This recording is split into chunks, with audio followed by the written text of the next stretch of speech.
పశ్చిమ బెంగాల్ రాజకీయాల్లో పెను సంచలనం చోటు చేసుకుంది. అధికారానికి దూరం అయ్యాక తీవ్ర అంతర్గత సంక్షోభంలో కూరుకుపోయిన తృణమూల్ కాంగ్రెస్ పార్టీపైన పట్టు సాధించేందుకు అధినేత్రి మమతా బెనర్జీ రంగంలోకి దిగారు.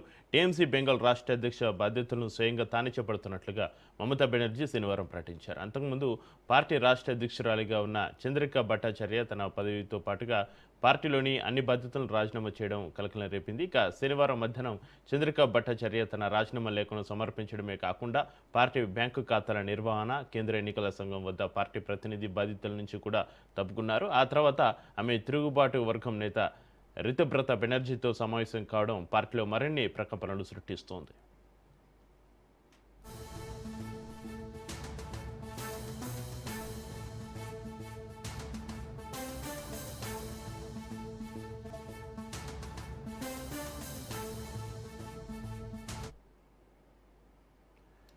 చంద్రిక రాజీనామా చేసిన కొద్దిసేపటికి ఫేస్బుక్ లైవ్ ద్వారా మమతా బెనర్జీ ప్రజలను ఉద్దేశించి ప్రసంగించారు. పార్టీకి కొత్త అధ్యక్షుని నియమించడం లేదని, తానే నేరుగా ఆ బాధ్యతలను నిర్వర్తిస్తానని స్పష్టం చేశారు. అలాగే సంక్షోభ సమయంలో తన విధేయులైన కునాల్ ఘోష్, మదన్ మిత్రాలను పార్టీ రాష్ట్ర ప్రధాన కార్యదర్శులుగా నియమించారు. ఇక ఇటీవల జరిగిన అసెంబ్లీ ఎన్నికల్లో బీజేపీ చేతులు ఘోర పరాజయం పాలైన తర్వాత టీఎంసీలో విభేదాలు భగ్గుమన్నాయి. పార్టీకి చెందిన 80 మంది ఎమ్మెల్యేల్లో ఏకంగా 58 మంది రితుబ్రత బెనర్జీ నేతృత్వంలోని తిరుగుబాటు వర్గంలో చేరడంతో మమతా పార్టీ ఉనికికి ప్రమాదం ఏర్పడింది.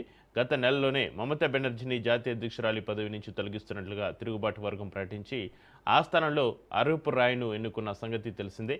ఈ నేపథ్యంలో పార్టీని కాపాడుకునేందుకు దీదీ తీసుకున్న ఈ తాజా నిర్ణయం బెంగాల్ రాజకీయాల్లో ఏ మలుపు తిప్పుతుందో చూడాలి మరి.